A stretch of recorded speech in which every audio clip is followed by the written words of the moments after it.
피곤한 밤이지만 하나님께 우리의 우선순위를 두게 하사 하나님을 경외하는 자리로, 주의 말씀을 듣는 자리로, 하나님께 기도하는 자리로 우리의 걸음을 인도해 주심을 감사드립니다.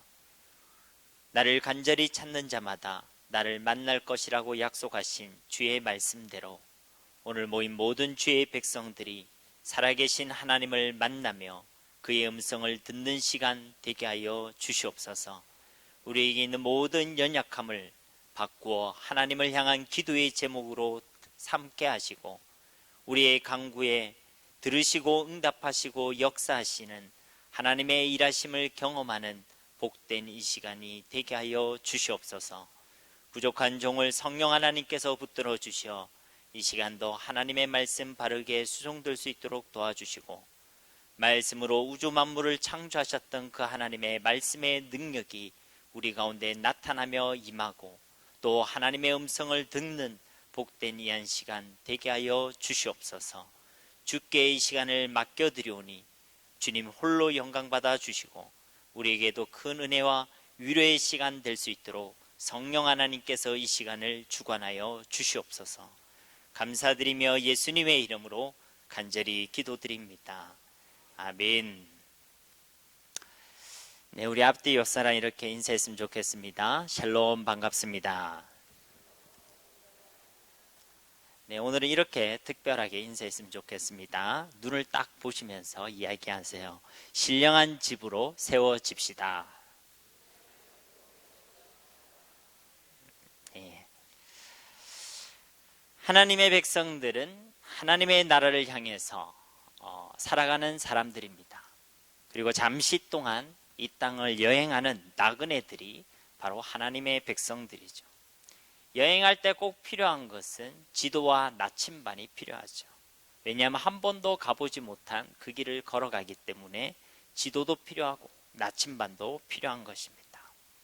이 땅을 여행하는 나그네 된 저와 여러분들을 위해서 올바른 방향을 갈 수 있도록 또 올바른 길을 선택하고 걸어갈 수 있도록 하나님께서는 우리에게 아주 고성능의, 좀 더 표현하자면 완전하고 충분한 나침반과 이정표를 주셨습니다. 그것이 바로 하나님의 말씀인 줄로 믿습니다. 시편 119편 105절에도 주님의 말씀은 내 발의 등이고 내 길의 빛이다 라고 말씀하셨죠. 하나님의 말씀만이 이 땅을 거류하고 이 땅을 여행하는 나그네 된 저와 여러분들에게 주신 유일한 이정표요, 유일한 나침반이 되는 줄로 믿습니다. 오늘 말씀을 통해서도 하나님께서는 하나님의 백성들, 구원받은 하나님의 사람들이 어떻게 주어진 삶을 살아내어야 하는지에 대해서 세 가지 명령의 말씀을 주고 계십니다. 우리가 좀 전에 나누었던 인사 중 하나였던 산돌같이 신령한 집으로 세워지십시오라는 그 인사의 내용도 그 세 가지 명령 중에 하나입니다. 오늘 말씀을 통해 우리에게 주시는 세 가지 명령, 우리에게 제시하고 있는 그 세 가지의 삶에 우리의 소원을 두고 또 그 말씀대로 우리의 삶을 살아내는 우리 모두가 되기를 주님의 이름으로 축복합니다. 먼저 오늘 말씀의 시작은 이렇습니다. 그러므로 모든 악독과 모든 기만과 외식과 시기와 모든 비방하는 말을 버리고 라고 시작되고 있습니다. 여기서 그러므로라는 것은 바로 앞의 말씀과 연결된다라는 의미겠지요. 넓게는 1장 전체를, 그리고 좁게는 이 앞에 단락인 23절부터 25절에 있는 말씀과 연결된다는 것입니다. 1장 전체를 간단하게 보자면 이런 것입니다. 1장 2절에 보니까 고 하나님 아버지의 미리하심을 따라 성령이 거룩하게 하심으로 순종함과 예수 그리스도의 핏부림을 얻기 위하여 택하심을 받은 자들에게, 하나님께서 우리를 택하셨으니까 그러므로라는 것입니다. 근데 하나님께서 우리를 택하실 때 그냥 택하신 것이 아니라 성부 하나님께서, 또 성령 하나님께서, 또 성자 예수 그리스도께서 삼위 하나님의 선택과 결심과 마음과 결정으로 저와 여러분을 택했다라고 말씀하고 있는 것입니다. 그러니까 우리의 택감은 단순한 것이 아닙니다. 삼위 하나님의 사역으로 우리를 택해 주신 줄로 믿습니다.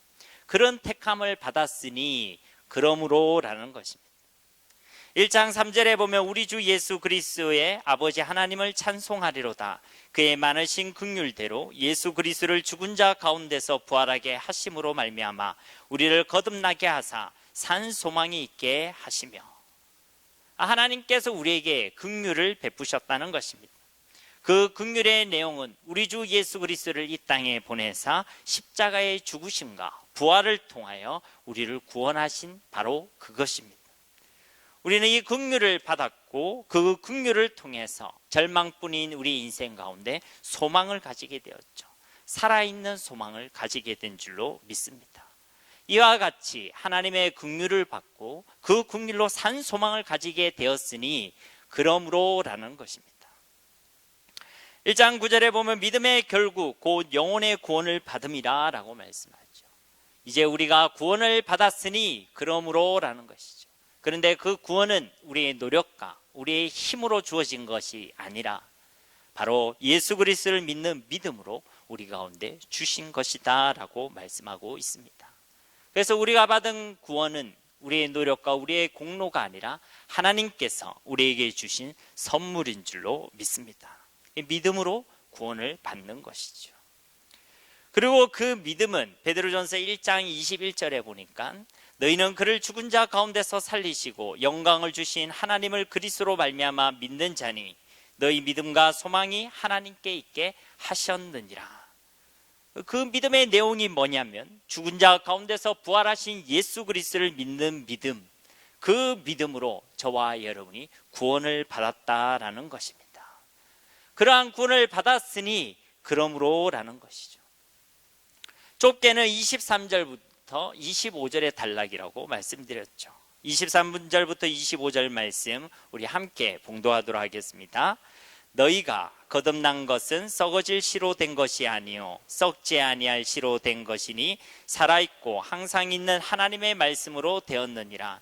그러므로 모든 육체는 풀과 같고 그 모든 영광은 풀의 꽃과 같으니 풀은 마르고 꽃은 떨어지되 오직 주의 말씀은 세세토록 있도다 하였으니 너에게 전한 복음이 곧 이 말씀이니라.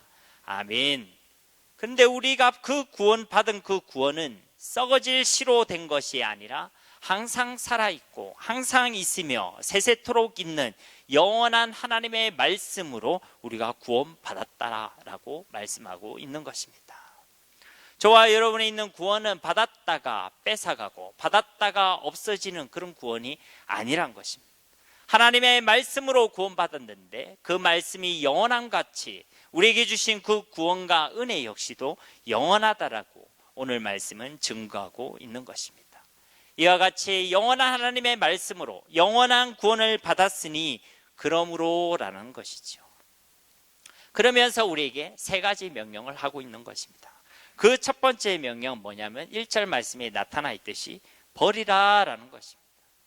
무엇을 버리라냐면 모든 악독과 모든 기만과 외식과 시기와 모든 비방하는 말을 버려라라고 말씀하고 있습니다. 하나님의 말씀을 제대로 받았다, 그래 영원한 말씀으로 구원받았다, 그렇다면 그 사람들에게 맺어져야 될 열매의 내용을 이야기하는데 첫 번째는 버리게 된다는 것입니다. 무엇을 버리냐면 우리 마음, 우리 입술에 있는 말의 변화를 이야기하고 있는 것이죠. 그러니까 말씀을 제대로 바른 사람은 그 사람에게 거룩한 변화가 일어나는데 그 거룩함의 변화의 첫 번째로 우리 입술의 말의 온전함과 우리 입술의 말의 거룩함으로 나타나게 된다는 것입니다.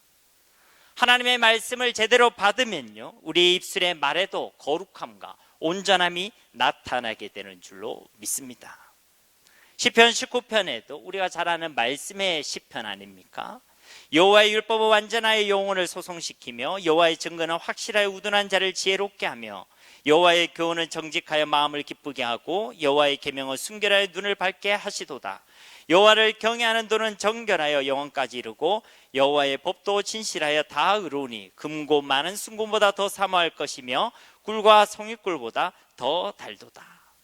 하나님의 말씀의 은혜와 그 말씀의 능력과 힘에 대해서 이와 같이 말씀하시고 그리고 이 19편의 결론에서는 뭐라 말씀하시냐면 나의 반석이시요 나의 구속자이신 여호와여 내 입의 말과 마음의 묵상이 주님 앞에 연락되기를 원합니다 라고 끝나고 있습니다. 우리가 하나님의 말씀의 은혜와 힘을 경험했는데 그 은혜의 말씀들이 우리 입술의 말과 마음의 생각들이 언제나 하나님이 받으시는 그런 마음과 말들이 되도록 변화를 일으킨다고 우리에게 말씀하고 있는 것이죠. 말씀에 우리가 제대로 은혜를 받으면, 말씀을 통하여 우리가 정말로 하나님의 은혜를 경험하게 되면 우리 입술에 변화가 나타나게 되는 것입니다. 시편 119편도 유명한 말씀에 대한 장이지요. 119편 171절과 172절에 보면 주께서 율례를 내게 가르치심으로 내 입술이 주를 찬양하리이다. 주의 모든 계명이 의로움으로 내 혀가 주의 말씀을 노래하나이다. 하나님의 말씀을 배우니까, 하나님의 말씀을 경험하니까 어떤 변화가 일어납니까? 내 입술의 말이, 내 혀의 말들이 변화되게 된다라는 것이죠. 하나님의 말씀은 우리 입술과 우리 혀의 말을 변화시키는 힘을 가지고 있습니다. 왜냐하면 하나님의 말씀은 살아있기 때문에 그런 것입니다. 우리가 좀 전에 살펴보았던 1장 23절에도 하나님의 말씀에 대해 소개할 때 살아있고 항상 있는 하나님의 말씀이다라고 증거하고 있습니다. 히브리서 4장 12절에도 하나님의 말씀은 살아있고 활력이 있다라고 말씀하고 있죠. 하나님께서 살아계시기 때문에 그의 말씀도 살아있는 줄로 믿습니다. 하나님이 능력이 있으시기 때문에 그의 말씀도 능력이 있는 것입니다. 그래서 우리가 진짜 하나님의 말씀을 제대로 받고 그 말씀에 진짜 은혜를 받게 된다면 우리 가운데 거룩한 변화가 일어나게 되어 있다는 것입니다. 그 거룩한 변화는 가장 먼저 입술의 말이 변하게 된다는 것이죠. 악독한 말과 기만한 말, 속이는 말, 외식과 시기에 가득 찬 말, 비방하는 말을 버리게 된다라는 것입니다. 그리고 선한 말과 정직한 말, 온유하고 사람을 살리고 사람을 세우는, 덕을 끼치는 그런 말을 하게 된다라는 것입니다. 우리 예수님도 그러하셨습니다. 우리가 읽진 않지만 2장 22절부터 23절에 보면 그는 죄를 범하지 아니하시고 그 입에 거짓도 없으시며 욕을 당하시되 맞대어 욕하지 아니하시고 고난을 당하시되 위협하지 아니하시고 오직 공의로 심판하시는 이에게 부탁하셨다라고 말씀하시죠. 욕을 당하셨는데도 맞대어 욕을 하지 않았다는 것입니다. 우리가 누구에게 욕을 들으면 우리는 같으면 어떻게 하겠습니까? 대부분의 욕을 하겠죠. 욕을 한마디 들었으면 욕을 두 마디 정도 퍼부어야 속이 시원한 게 우리의 마음 아니겠습니까? 그러나 예수님께서는 그러하시지 아니하셨다라고 말씀하시죠. 그래서 예수님께서도 자신을 배우라라고 말씀하시면서 마태복음 11장 29절에 보니까 나는 마음이 온유하고 겸손하니 내게 와서 나의 멍에를 메고 내게 배우라라고 말씀하고 있습니다. 겸손이란 것은 하나님과의 관계에 있어서는 우리의 죄인됨을 알고 하나님 없이는 살아갈 수 없음을 고백하는 마음이겠고, 다른 사람들과의 관계에 있어서는 그런 내 자신을 알기 때문에 남을 나보다 더 낮게 여기는 마음이 바로 겸손의 마음이죠. 남을 나보다 낮게 여기는 사람은 자연히 어떻겠습니까? 다른 사람을 결코 비방하지 않습니다. 내가 저 사람보다 더 괜찮다고 생각하니까 그 사람을 비방하고 비난하게 되는 것입니다. 물론 우리가 사랑하는 마음으로 어떤 실수에 대해서 권면을 하고 또 기도는 할 수 있습니다. 그러나 사람을 죽이기 위하여 비방하고 무시하고 악독한 말을 내뱉고 공동체를 깨뜨리고 하는 그런 말은 은혜 받은 사람으로 할 수 있는 말들이 아니라는 것이죠. 말이라는 것은 한마디 한마디가 중요하고 또 힘이 있습니다. 우리나라 속담에도 말 한마디로 천냥빚도 갚는다라고 말씀하시죠. 잠언서 15장 4절에도 보면 온순한 혀는 생명나무이지만 패역한 혀는 마음을 상하게 한다라고 말씀합니다. 말 한마디로 사람을 살릴 수도 있고 마음을 위로할 수도 있고 또 어떤 말 한마디로 사람을 죽일 수도 있고 마음을 상하게 할 수도 있는 것입니다. 잠언서 18장 21절에도 죽고 사는 것이 혀의 힘에 달렸나니 혀를 쓰기 좋아하는 자는 혀의 열매를 먹으리라 라고 이야기하죠. 야고보서 3장 5절과 6절에는 이와 같이 혀도 작은 지체로 돼 큰 것을 자랑하도다. 보라, 얼마나 작은 불이 얼마나 많은 나무를 태우는가. 혀도 작은 것이지만 때로는 작은 불이 큰 불을 일으켜서 많은 나무를 태우기도 한다라는 것입니다. 6절에도 혀는 곧 불이요 불의의 세계라. 혀는 우리 지체 중에서 온몸을 더럽히고 삶의 수레바퀴를 불사르나니 그 사르는 것이 지옥불에서 나느니라. 이 혀가 바로 그런 작은 불과 같다라는 것이죠.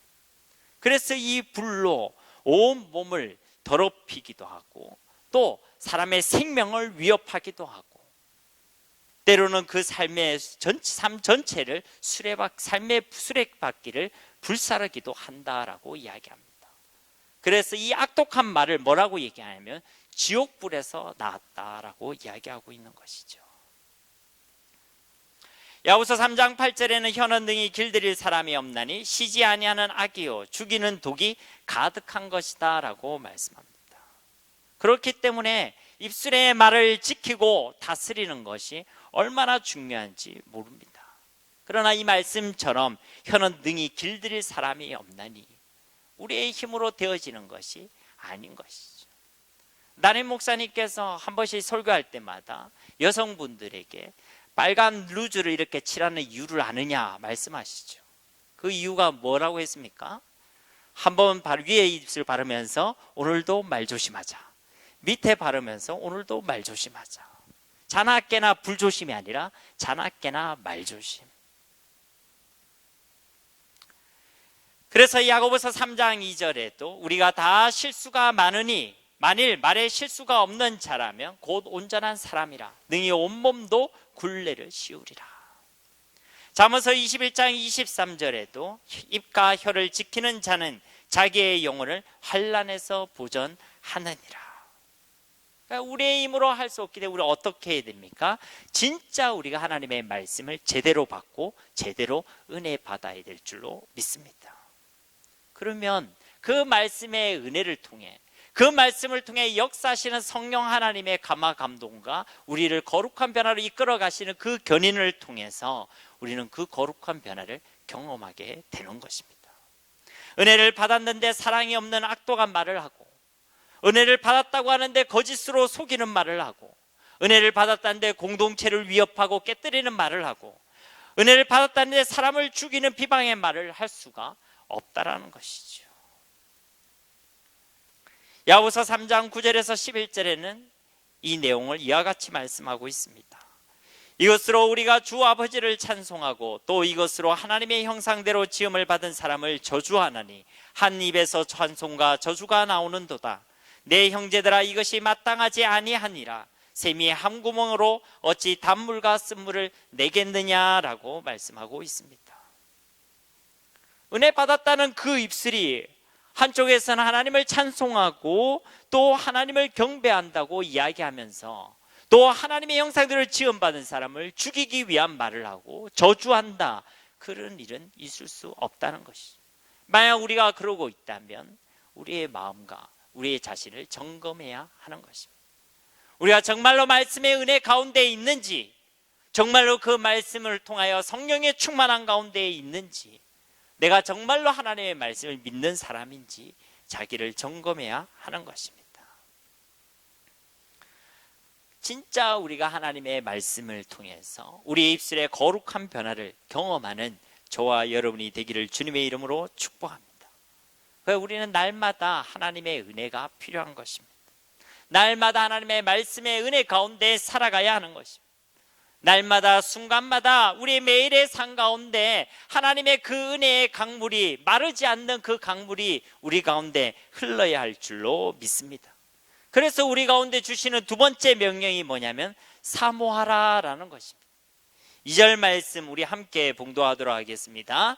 갓난아기들 같이 순전하고 신령한 젖을 사모하라. 이는 그로 말미암아 너희로 구원에 이르도록 자라게 하려 함이라. 아멘. 그래서 우리 보고 사모하라라고 이야기합니다.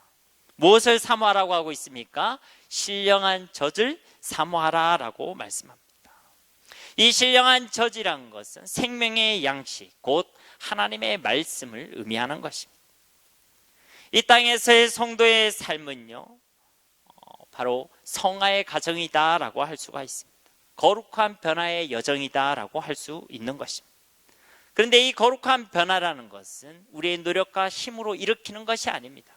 거룩해 보자, 열심히 해보자가 아니라 하나님께서 그의 주시는 은혜를 통하여 우리에게 일으켜 주시는 것이 바로 거룩한 변화인 줄로 믿습니다. 그런데 하나님은 이 거룩한 변화를 하나님의 말씀을 통해 우리 가운데 허락해 주시는 것입니다. 아기도요, 젖을 양식으로 삼아야지만, 부지런히 그 젖을 먹어야지만 건강하고 또 자라고 성장할 수 있습니다. 만약 아기가 젖을 먹지 않는다면 생명의 유지도 또 성장하고 자라나는 일도 결코 있을 수가 없겠죠. 또 젖을 먹는다 하더라도 부실하게 먹는다면 건강해질 수가 없습니다.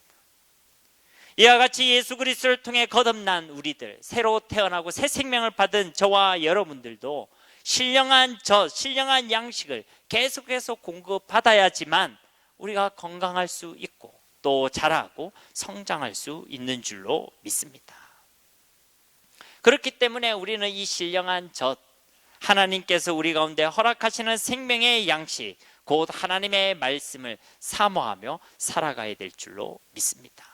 근데 이 하나님의 말씀, 신령한 젖을 사모할 때 오늘 말씀을 통해 우리는 두 가지를 기억할 필요가 있습니다. 하나는 맛을 본 사람이 더욱더 사모하게 된다는 것입니다.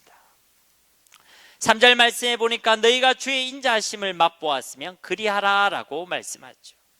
음식도요, 먹어보고 맛있는 집을 우린 계속해서 찾아가게 됩니다. 광고 중에도 그런 말이 있었죠. 맛을 봐야 맛을 안다라는 이야기가 있습니다. 우리가 말씀을 통해 진짜 하나님의 사랑과 그의 인자심과 그의 긍휼을 진짜 맛본 사람은 다른 것을 먹으려 하지 않습니다. 우리가 이전에 살펴봤던 시편 19편에 있는 다윗의 고백처럼 말씀이 금보다 더 귀하고 순금보다 더 귀하고 꿀보다 달고 송이꿀보다 더 단데 다른 것을 선택하겠습니까? 굳이 더 귀하지 않는 것, 굳이 더 맛없는 것을 택하겠습니까? 여러분, 사람은 철저히 자기가 가지고 있는 가치관에 따라서 움직이는 존재들입니다. 더 가치 있다고 생각하는 것, 내게 더 유익하다고 생각하는 것을 선택하며 살아가는 존재들이 바로 사람이라는 것입니다. 더 낫다고 여기지 않으면 절대 움직이지 않습니다. 굳이 더 맛있지 않는데 맛없는 것을 선택하지 않는다는 것이죠. 적어도 세상의 다른 것보다 하나님의 말씀을 더 귀한 것으로 여기고 더 달콤한 것으로 여겨야지만 세상이 아니라 하나님의 말씀을 택하게 되어 있는 줄로 믿습니다. 아직도 세상의 것을 선택하고 사모한다면 하나님보다, 예수님보다 그것이 더 귀하다고 또 더 유익하다고 그렇게 생각하고 있기 때문에 그런 것입니다. 세상을 포기하고 자기를 부인하는 것은 그냥 되어지는 것이 아닙니다. 하나님의 말씀의 가치를, 예수 그리스도를 최고의 가치로 발견할 때에 세상에 있는 것도 포기할 수 있는 것이고 자기를 부인할 수도 있게 되는 것입니다. 진짜 하나님의 말씀을 맛본 사람은, 그의 인자와 긍휼을 맛본 사람은 더욱더 하나님의 말씀을 사모하게 되어 있다는 것이죠.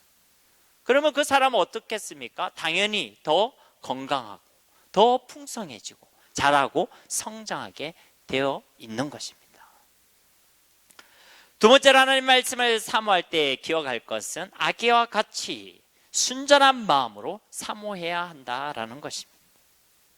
아기가 엄마의 젖을 찾는 이유는 무엇입니까? 단순하죠. 배가 고파서입니다. 그래서 그 젖을 먹고 싶어서입니다.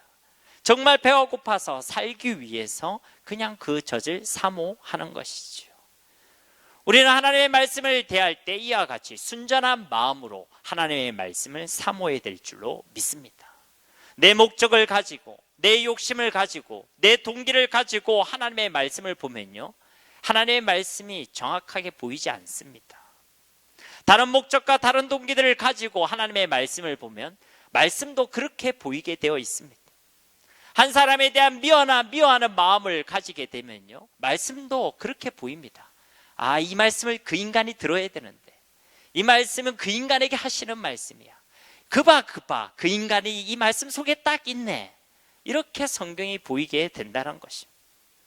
나를 변화하고 나를 합리화시키기 위해 생각을 가지고 하나님의 말씀을 보면요, 하나님의 말씀이 딱 그렇게 보입니다. 그봐, 말씀이 괜찮다 하잖아. 말씀이 딱 나를 딱 위로하네. 여러분, 하나님의 말씀을 순전한 마음으로 사모하시기를 바랍니다. 그냥 아기와 같이 살기 위해서 하나님 말씀에 대한 가난한 마음으로 그것을 통해 우리가 이루게 될 영적인 성장과 그리고 자라남을 사모하는 마음으로 하나님의 말씀을 순전함으로 사모하는 저와 여러분이 되기를 주님의 이름으로 축복합니다. 세 번째로 우리에게 주시는 명령은 세워지라라는 것입니다. 우리가 인사도 했죠. 우리 5절 말씀 함께 봉독하도록 하겠습니다. 너희도 산돌같이 신령한 집으로 세워지고 예수 그리스도로 말미암아 하나님이 기쁘게 받으실 신령한 제사를 드릴 거룩한 제사장이 될지니라 라고 말씀하고 있습니다. 산돌같이 신령한 집으로 세워지라 라고 우리에게 명령하고 있는 것입니다. 거듭난 하나님의 백성들은, 말씀을 통해 구원받은 하나님의 백성들은 산돌과 같이 신령한 집으로 세워져야 할 줄로 믿습니다.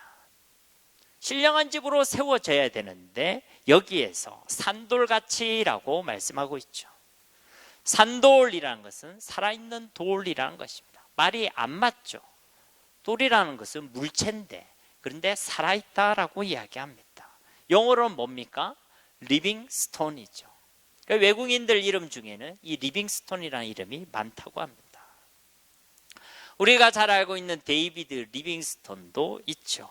스코틀랜드 출신의 아프리카를 탐험한 사람, 선교사이기도 하고 빅토리아 폭포를 발견한 바로 그 사람 바로 리빙스톤이죠. 그냥 돌들은 그냥 굴러다니거나 버려지거나 일반적인 집을 짓게 되겠지만, 살아있는 돌 리빙스톤은 바로 신령한 집, 하나님의 집을 짓게 되는 줄로 믿습니다. 그런데 이 산돌, 살아있는 돌의 온전한 모형과 완성이 바로 예수 그리스도이십니다. 4절 말씀에 보니까 사람에게는 버림바가 되었으나 하나님께는 택하심을 입은 보배로운 산돌이신 예수님께 나아가라고 말씀하고 있죠. 이 예수님을 표현할 때 뭐라 표현합니까? 보배로운 산돌이다라고 말씀하죠. 이것은 구약 전체 속에서도 등장하고 있는 표현들입니다. 출애굽기 17장에 보면 무리바 사건이 등장하죠. 물이 없어서 이스라엘 백성들은 불평합니다. 그때 하나님께서는 모세를 통해서 그들의 그 불평을 들어주고 또 그들의 목마름을 해결해 주시죠. 출애굽기 17장 6절에 보면 내가 호렙산에 있는 그 반석 위 거기서 네 앞에 서리니 너는 그 반석을 치라.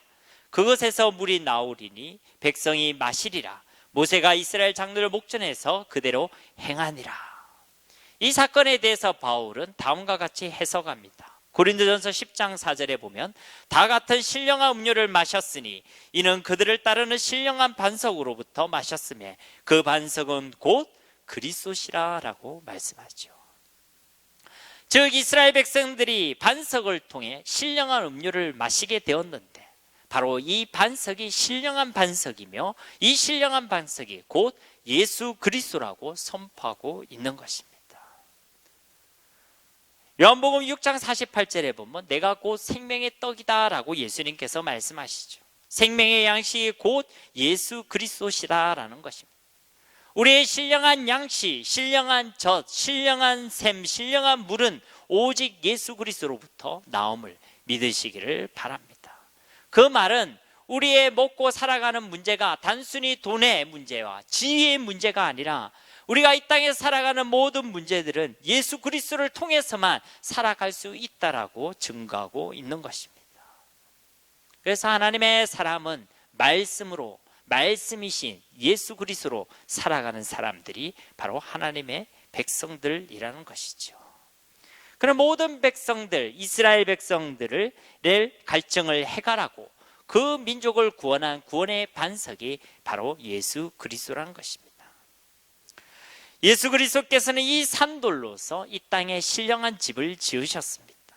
이 신령한 집이란 것은 곧 하나님의 나라입니다. 이 땅 가운데 예수님께서는 그의 모든 삶과 사역을 통해서 또 십자가와 부활이라는 이 십자가의 복음을 통해서 이 땅에 이 신령한 집과 그리고 하나님의 나라를 세웠음을 믿으시기를 바랍니다. 예수님께서 세우신 방식에 대해서는 이 2장에 잘 나타나 있죠. 19절에 보면 부당하게 고난을 받으셨으나 하나님을 생각함으로 참고 끝까지 순종함으로 이 땅에 신령한 집을 세우셨다. 20절에 보면 선을 행함으로 고난받는 그 삶을 통해서 이 땅에 이 하나님의 나라를 세워가셨다. 22절에서 23절에 보면 죄를 범하지 않으며 거짓과 비방이 없는 거룩한 입술과 거룩한 삶을 통해 이 땅에 이 신령한 집을 세워가셨다. 24절 말씀에 보면 죄에 대하여 죽고 의에 대해 살게 하시는 곧 십자가로 이어지는 그 삶을 통해 이 땅 가운데 신령한 집, 곧 하나님의 나라를 세워가셨다. 예수님께서 친히 살아있는 돌, 리빙스톤이 되어주셔서 이 땅에 하나님의 나라를 세워가셨다라는 것입니다. 그러므로 너희도 산돌같이 신령한 집으로 세워지라라는 이 말씀은 이 예수님과 같이 우리 한 사람 한 사람도 신령한 집으로 세워가시는, 또 하나님의 나라를 우리 통해 세워가시는 그 하나님의 역사에 동참해라라는 명령으로 이해할 수가 있는 것입니다. 그리고 그것이 우리가 살아있다라는 분명한 증거가 될 줄로 믿습니다. 우리의 삶 가운데 우리의 삶을 통해요, 우리가 살아가는 그곳에 하나님의 신령한 집이 세워지고 하나님의 나라가 세워지는 그것이야말로 우리가 살아있다라는 증거가 된다라는 것입니다. 세워지라라는 이 단어는 수동태로 표현되어져 있습니다. 그 말은 이 세우는 주체가 자기가 아니라 다른 누구라는 것이죠. 누구겠습니까? 바로 하나님이십니다. 하나님이 우리를 세워 가시겠다라고 말씀하고 있는 것입니다. 우리는 뭐만 하면 됩니까? 4절 말씀과 같이 산돌이신 예수 그리스도께 나아가기만 하면 되는 것입니다. 이 예수님에 대해서, 산돌이신 예수님에 대해서 조금 더 살펴보도록 하겠습니다. 4절 말씀에 보니까 예수님께서는 사람에게 버림받으셨다라고 말씀합니다. 7절 말씀에서는 시편 118편 22절을 인용해서 예수님을 건축자들이 버린 그 돌이라고 표현하고 있습니다. 보잘것없는, 쓸모없는, 별 가치 없는 돌이라고 세상은 취급했다라는 것입니다. 많은 사람들이 그 예수님의 가치를 몰랐습니다. 그 돌의 진정한 가치를 알지 못했던 것이죠. 그래서 요한복음 1장에도 왕이신 예수님이 이 땅에 오셨지만 아무 백성들이, 자기 백성들이 그 예수님을 영접하지 아니했다라고 말씀하죠. 그러나 영접하는 자, 곧 그 이름을 믿는 자들은 하나님의 자녀가 되는 권세를 받았다라고 말씀하고 있습니다. 많은 사람들은 그 돌의 가치를 몰랐기 때문에, 버린 돌처럼 취급했기 때문에 그 예수님을 버리고 배신하고 핍박하고 또 십자가에 매달아 죽였습니다. 8절에서는 이 예수님에 대하여 이사야서 8장 14절을 인용하면서 부딪히는 돌, 걸려 넘어지게 하는 바위라고 표현하고 있습니다. 많은 사람들에게 이 예수님과 이 십자가의 복음은 걸리는 돌, 넘어지게 하는 돌이 되었다는 것입니다. 복음이라는 것이 그런 것입니다. 많은 사람에게는 걸려 넘어지게 하는 돌이 되는 것이 바로 복음이라는 것이죠. 왜 그렇습니까? 세상과 다르기 때문에 그렇습니다. 세상의 방식과 세상의 지식과 세상의 가치관과 다르기 때문에 그런 것입니다. 세상은 돈으로, 지위로, 명예로, 권력으로 살아간다라고 생각하고 그것을 위해 아등바등거리고 있는데, 하나님의 말씀은 믿음으로 살아간다라고 하면서 하나님의 말씀을 두고 아등바등거리고 있기 때문에 다르다라는 것이죠. 세상에는 우리가 따라 살아가기 위해서 세상의 떡이 필요하다라고 이야기하는데, 하나님의 말씀은 사람이 떡으로만 살 것이 아니요 하나님의 말씀으로 살아가는 것이다 라고 이야기하니까 서로 부딪힐 수밖에 없는 것입니다. 우리가 하나님의 말씀대로 살아가려는데 부딪힘이 없다, 걸려 넘어짐이 없다, 너무 세상 가운데서 술술 살아가게 된다. 그거 뭔가 이상한 것입니다. 반드시 우리가 말씀대로 살아가려고 하면, 또 이 복음을 증거하면요, 부딪힘이 있게 되어 있습니다. 걸려 넘어짐이 있게 되어 있습니다. 왜냐하면 이 복음은 이 세상의 것이 아니라 하늘로부터 주어진 하나님의 기쁜 소식이기 때문에 그런 줄로 믿습니다. 고린도전서 1장 23절 24절에도 우리는 십자가에 못 박힌 그리스도를 전하니 유대인에게는 거리끼는 것이요 이방인에게는 미련한 것이로되 오직 부르심을 받은 자들에게는 유대인이나 헬라인이나 그리스도는 하나님의 능력이요 하나님의 지혜니라 라고 말씀하고 있습니다. 여기서 거리끼는 이라는 것이 걸려 넘어지는 이라는 헬라어입니다. 헬라어로 스칸달론이라는 표현이죠. 그러니까 이 십자가의 복음이 유대인 누군가에게는 거리끼는 것이고 미련한 것으로 보이지만, 버린 돌이고 걸려 넘어지는 돌처럼, 부딪히는 돌처럼 보이지만, 부르심을 받은, 택하심을 받은 하나님의 백성들에게는 하나님의 지혜요 하나님의 능력이라고 말씀하고 있는 것입니다. 그 우리가 말씀대로 살아간다라는 것은 세상과의 부딪힘은 있을지 모르겠지만, 때로는 걸려 넘어지게 있는 것이 있을지 모르겠지만, 하나님의 능력으로 하나님의 지혜로 살아가는 삶인 것입니다. 오늘 보면 8절 말씀에도 멸망당하는 자들은 왜 멸망당한다 되어 있습니까? 이 말씀에 순종하지 아니함으로 넘어지기 때문에 멸망당한다라고 이야기하죠. 우리 마음속에 혹 말씀에 대한, 또 믿음의 선택에 대한 갈등이 있습니까? 부딪히는 것들이 있습니까? 그게 걸려 있는 것입니다. 믿음으로 아멘하지 못하고 그 말씀에 순종하지 못하고 있기 때문에 말씀에 걸려 있는 것입니다. 어떤 선택을 앞두고도 또 내가 하나님 앞에 결단해야 되는 것이 분명히 있음에도 불구하고 우리 마음이 어렵고 부딪히고 걸려 넘어져 있다는 것은 그 말씀에 순종하는 믿음이 우리 가운데 없기 때문에 그런 것입니다. 제가 농담 삼아 그런 이야기를 한 번씩 쓰죠. 하나님의 백성들은 고스톱을 잘해야 된다. 무슨 고스톱입니까? 고와 스톱을 잘해야 된다는 것입니다. 하나님 말씀에 가라 하면 가고, 말씀이 서라 하면 서고, 하나님의 말씀대로 그 말씀을 기준으로 하나님의 말씀을 이정표로 삼고 살아가는 자들이 바로 하나님의 백성들인 줄로 믿습니다. 그래야 자유하게 되는 것입니다. 우리가 잘 아는 말씀 있죠? 진리가 너희를 어떻게 한다고요? 자유케 하리라.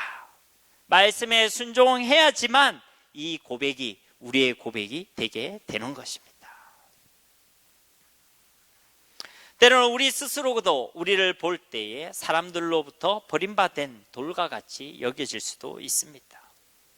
우리가 살아가는 믿음의 그 삶, 하나님의 말씀에 순종하며 살아가는 그 삶이 사람들로부터는 이해되지 않고, 때로는 나의 희생을 요구하고, 때로는 나의 손해를 요구하고, 나의 헌신과 나의 포기를 요구하고 있기 때문에 그것이 너무 우리 가운데 힘듦이 될 수가 있다는 것이죠. 그러나 우리는 이 복음이, 하나님의 말씀에 순종하는 이 삶이 버린 돌이 아니라 산돌이라는 것을 분명히 알고 있습니다. 하나님께서는 버린 사람들이 버렸던 그 돌을 통해서 그 예수님을 머릿돌로 하여 이 땅에 하나님의 신령한 집을, 하나님의 나라를 이루셨고 또 이루고 계심을 믿습니다. 그리고 이 산돌이신 예수님의 그 삶과 사역에 우리도 동참하기를 하나님은 소원하고 계시는 줄로 믿습니다. 베드로전서 2장 21절에 보면 이를 위하여 너희가 부르심을 받았으니 그리스도 너희를 위하여 고난을 받으사 너희에게 본을 끼쳐 그 자취를 따라오게 하려 하셨느니라. 이 산돌로서 이 땅에 신령한 집을 세워가는 이 일에 저와 여러분이 따라오기를 초청하고 계시는 것입니다. 우리는 과연 산돌로서 이 땅에 하나님의 신령한 나라를, 신령한 집을, 하나님의 나라를 세워가고 있습니까? 우리 역시도 산들로서 이 땅에 하나님의 나라를 세우기 위하여 우리의 삶을 드린 바 되었습니까? 우리는 산돌이신 그 예수님을 닮으며 그 예수님을 따라가고 있습니까? 버린 돌 같은 우리를 보배로운 돌로, 또 모퉁이의 머릿돌로, 또 하나님의 신령한 집을 세워가는 산들로 하나님께서 우리를 삼으시기를 원하시는 줄로 믿습니다. 세상이 우리를 아무리 버린 돌처럼 취급한다 할지라도, 우리를 부딪히는 돌, 걸려 넘어진 돌이라고 우리를 조롱한다 할지라도, 또 우리 스스로가 우리의 가치를 그렇게 높다고 생각하지 못한다 할지라도 우리는 하나님의 말씀을 기억해야 합니다. 그럼에도 불구하고 버리라, 그리고 사모하라, 세워지라 라는 이 명령의 말씀을 사모하며 순종하는 저와 여러분이 되어야 한다라는 것입니다. 그래서 우리에게 분명하게 또 확정적으로 선언하고 계시는 말씀이 바로 9절과 10절 말씀입니다. 우리 9절 말씀 함께 봉독하도록 하겠습니다. 그러나 너희는 택하신 족속이요 왕같은 제사장들이요 거룩한 나라요 그의 소유가 된 백성이니 이는 너희를 어두운 데서 불러내어 그의 기이한 빛에 들어가게 하신 이의 아름다운 덕을 선포하게 하려 하심이라. 아멘. 우리는 너무 버린 돌같이 취급되고 또 부딪히는 돌, 걸려 넘어진 돌같이 여겨질지라도 하나님은 우리를 향해 선언하실 때 이 구절과 같이 선언하신다는 것입니다. 세상의 외침과 세상의 조롱과 세상의 비난에 우리의 귀를 기울일 필요 없습니다. 내 마음과 내 생각에 속을 필요도 없는 것이죠. 우리가 따라야 될 유일무이한 이정표는 오직 하나님의 말씀인데, 그 말씀이 우리를 뭐라고 얘기합니까? 너희는 택하신 족속이요, 삼위 하나님께서 우리를 택해 주신 하나님의 사람들이라고 우리 가운데 선언하고 계시는 것입니다. 너희는 왕같은 제사장들이요 우리를 거룩한 제사장이라고 불러주시는 것입니다. 5절 말씀에도 너희는 하나님이 기쁘게 받으실 신령한 제사를 드릴 거룩한 제사장이 될지라 라고 말씀하셨죠. 이 거룩한 제사장들은 무엇을 하는 사람들입니까? 이 5절에 있는 말씀처럼 하나님이 기쁘시게 받을 만한 그 신령한 제사, 삶의 영적인 제사를 드리는 자들이 바로 거룩한 제사장들이죠. 우리 매일의 삶이 하나님 받으시는 영적 예배가 되기를 주님의 이름으로 축복합니다. 이 거룩한 제사장이란 것은 신령한 젖을 사모함으로 날마다 거룩한 변화를 경험하는 사람들입니다. 그래서 하나님의 거룩함을 나타내는 자들이 바로 이 거룩한 제사장들이죠. 제사장들이 하는 역할이 뭡니까? 죄의 속죄의 역할을 하죠. 이 땅의 죄의 속죄를 위해 죽으시고 부활하신 어린 양의 그 피, 예수 그리스도를 증거하고 나타내는 자들이 바로 이 거룩한 제사장입니다. 근데 우리를 불러주실 때 바로 이런 사람으로 확정적으로 불러주시는 것입니다. 너희는 거룩한 제사장들이다. 왕같은 제사장들이다. 아멘이십니까? 하나님이 우리에게 우리의 신분을 보증하고 계시는 거예요. 우리를 거룩한 나라라고 이야기합니다. 하나님의 성령이 함께 거하시고 하나님의 성령이 인도하시고 하나님의 성령이 다스리시는 하나님의 나라라고 우리에게 말씀하시는 것이죠. 저와 여러분 가운데 이 하나님의 나라가 이미 우리 가운데 이루어진 줄로 믿습니다. 우리를 그의 소유된 백성이라고 불러주십니다. 우리가 누구의 것이란 것입니까? 하나님의 것, 하나님의 소유라고 말씀하고 있는 것입니다. 하나님의 것이기 때문에 하나님이 우리를 책임져 주시는 것입니다. 하나님이 우리의 주인이시기 때문에 우리를 인도해 주시는 것입니다. 예수를 주로 고백한 그 순간으로부터 영원까지 우리의 주인은 하나님이시고 우리는 하나님의 소유가 된 줄로 믿습니다. 10절 말씀입니다. 함께 봉독하도록 하겠습니다. 너희가 전에는 백성이 아니더니 이제는 하나님의 백성이요 전에는 긍휼을 얻지 못하더니 이제는 긍휼을 얻은 자니라. 아멘. 예수님께도 그러했듯이 그를 따르고자 하는 우리 역시도 건축자의 버린 돌처럼, 세상의 버린 돌처럼 그렇게 여겨지고, 때로는 소중한 사람들로부터도 부딪히는 돌, 걸려 넘어지는 돌, 정말 미운 오리새끼와 같이 여겨질지라도 우리가 분명히 기억해야 될 사실, 그것은 무엇이냐면 우리가 하나님의 긍휼을 이미 얻은 자라는 것입니다. 예수님 믿기 전에 삶이 아무리 흥겹고 즐겁고 좋았다 할지라도 그 속에 하나님의 긍휼은 결코 없습니다. 하나님의 백성의 삶이 아니기 때문에 그런 것이죠. 그런데 이제 우리는 예수님을 믿는 그 믿음으로 구원을 받았습니다.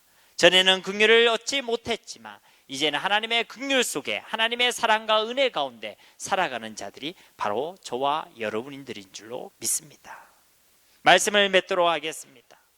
5절에 있는 이 명령의 말씀처럼 이 땅에서 예수님이 그러하셨듯이 살아있는 돌로서 하나님의 신령한 집을 이 땅에 세워가는 우리 모두가 되기를 주님의 이름으로 축복합니다.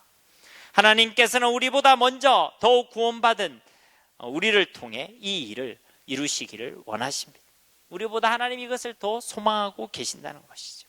그래서 우리는 신령한 젖을 사모해야 합니다. 생명의 양식 고 하나님의 말씀을 순전함으로 사모해야 하는 것입니다. 그래야 우리가 살 수 있습니다. 건강하고 자라고 성장할 수가 있다는 것입니다. 진짜 하나님의 말씀의 맛을 봐야지만 더욱더 그 말씀을 사모하고 우리 삶 가운데 거룩한 변화를 경험하게 되는 것입니다. 이 거룩한 변화, 성화의 변화는 가장 먼저 우리의 입술에 말로서 나타나게 되는 것입니다. 사람을 죽이는 말이 아니라 사람을 살리고 사람을 세우는 덕을 끼치는 말의 열매를 맺게 될 줄로 믿습니다. 신령한 집을 세우는 것은 바로 이러한 우리의 거룩한 변화를 통해서 이루어지는 것입니다. 주님을 닮아감을 통해서, 그리고 우리가 살아내는 믿음의 삶과 거룩한 삶을 통해서 신령한 집, 하나님의 나라가 세워져 가는 것입니다. 그리고 하나님께서 우리를 이 땅에서 이 신령한 집으로 세워 가실 줄로 믿습니다. 예수님처럼 살아있는 돌, 리빙스톤으로서 이 땅에서 신령한 집, 하나님의 나라를 온전히 세워가는 우리 모두가 되어지기를 주 예수님의 이름으로 간절히 축원합니다. 우리 말씀을 기억하시면서 이 시간 함께 합심으로 기도하며 나아가도록 하겠습니다. 살아계신 아버지 하나님 감사합니다. 우리를 너무나도 사랑하시는 주님, 이 땅에서의 우리의 삶이 날마다 하나님 앞에서 기쁨이 되어지는 삶이 되어지기를 원합니다. 때로 우리의 연약한 모습을 볼 때에, 또 자꾸만 넘어지고 실패하는 우리의 모습을 볼 때에 하나님, 우리의 부족함이 보이고 연약함이 보이고